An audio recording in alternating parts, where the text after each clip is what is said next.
Magandang araw sa inyong lahat. Andito po ako sa inyong harapan para ibahagi ang isa sa pinoproblema ng ating bansa. Ang kahirapan.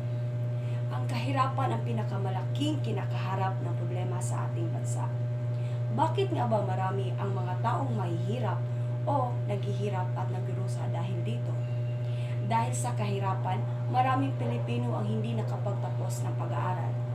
At maraming tao na ngayon ang gumagawa ng kasalanan katulad ng paggamit ng shabu, pangre-rape at pagnanakaw. Dala ng kanilang kakulangan sa pera ay napipilitan silang gawin ang mga bagay na hindi kanais-nais. Dahil dito, patuloy na dumarami ang bilang ng krimen sa ating bansa at nadadagdagan ang bilang ng mga namamatay.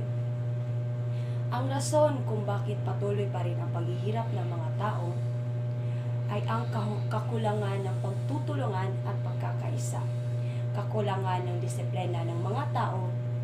Kung patuloy nating pairalin ang ganitong pag-uugali, ay walang maganda na mangyayari sa ating bansa.